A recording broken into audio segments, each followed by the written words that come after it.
गडचिरोलीतले काही नगरसेवक जवळपास 60 पेक्षा जास्त नगरसेवक आतापासूनच नॉट रिचेबल आहे, काय सांगणार? काँग्रेसचे नगरसेवक कुठे गेले याबद्दल त्यांनी त्यांच्या पक्षाच्या लोकांनी विचार करायचा, त्याबद्दल मी काही वेगळी टिप्पणी करणे योग्य नाही.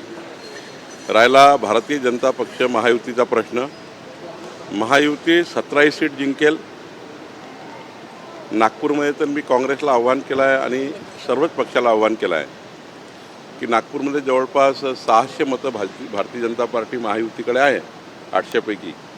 त्यामुळे एक साईड निवडणूक आहे. त्यामुळं जे काही प्रधानमंत्री महोदयांनी आव्हान केलं डिझेल गाड्या वगैरे यावर शेवटी आपल्याला माहिती आहे की संख्याबळावरच या निवडणुका होत असतात. तर त्या ठिकाणी जर संख्याबळ जुळत नसेल तर निवडणुका न होता त्या अनौपच व्हाव्या अशी विनंती मी महाराष्ट्राच्या सर्वच पक्षाला केली आहे.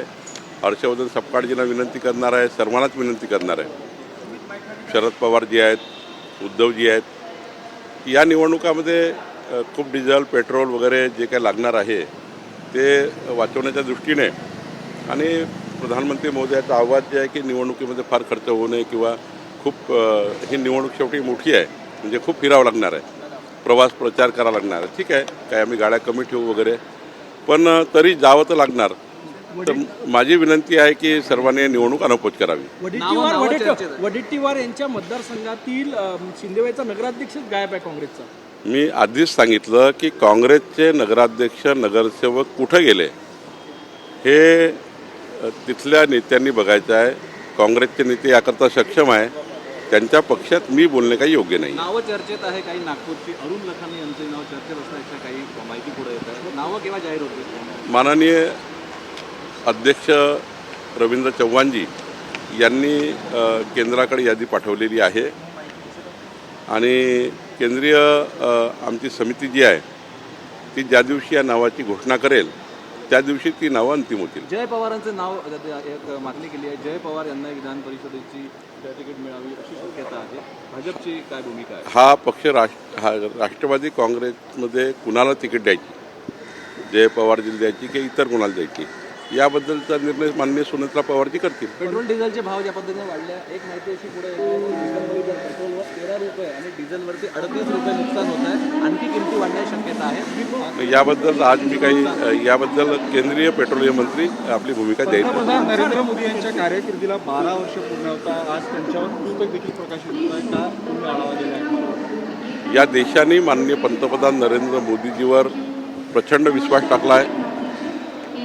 आपण आत्ताच्या निवडणुका बघा, 4 राज्याच्या मोदींच्या नेतृत्वावर विश्वास आहे आणि लोकांमध्ये, जनतेमध्ये, नागरिकांमध्ये, मतदातामध्ये हे पक्क झालं आहे. तर विकसित भारताच्या संकल्पाला शिक्कामोर्तब ज्या नेतृत्वाने केला त्या नेतृत्वाला पाठबळ दिलं पाहिजे. त्यामुळं मोदीजी जोपर्यंत त्यांना वाटतील तोपर्यंत पंतप्रधान राहणार आहे आणि शेवटी त्यांना त्यांच्या आयुष्याच्या ज्या निवडणुका ते लढतील तोपर्यंत त्यांना मॅन्डेट मिळणार आहे आणि त्यामुळं या देशामध्ये असं नेतृत्व कर्तृत्व आहे की ज्यांनी विकसित भारताचा संकल्प केला आहे. त्यामुळं त्यांचं नेतृत्व हे प्रचंड विश्वासार्ह आणि मजबूतीचं आहे. महायुतीचा फॉर्म्युला जवळपास निश्चित झाला आहे. 99% जागेवर एकमत झाला आहे. 1% थोडं एका जागेवर आहे, पण ते होऊन जाईल. काँग्रेसला पंतप्रधान नरेंद्र मोदी यांना महागाई मॅन म्हणून उल्लेख केलेला आहे. परत काँग्रेस ही पार्टी अविश्वासार्थ असलेली, जनतेचा जनादेश संपलेली अशी पार्टी आहे. काहीतरी निगेटिव्हिटी तयार करून जनतेला संभ्रमित करण्याचं काम काँग्रेस पार्टी करत आहे.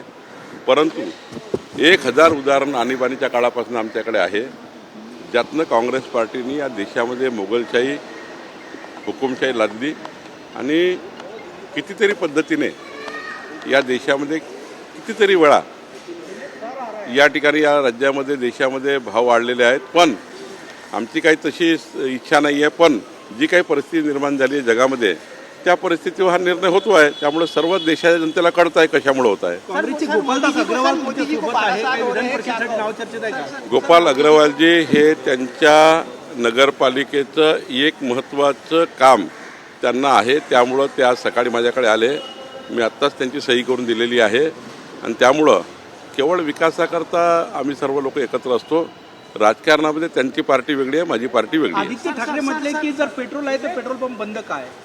असं आहे की काही ठिकाणी थोडं पेट्रोल पंपाच्या लोकांना भीती वाटत आहे की इतके लोक येतील, पण तरी आता मॅनेजमेंट झाला आहे.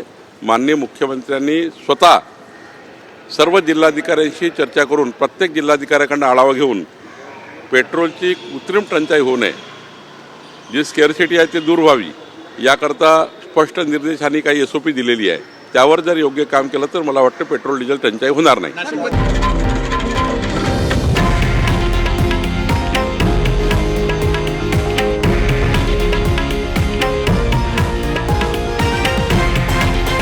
हे आहे देशातील नंबर 1 न्यूज नेटवर्क आणि आपण पाहत आहात TV9 मराठी, एकमेव.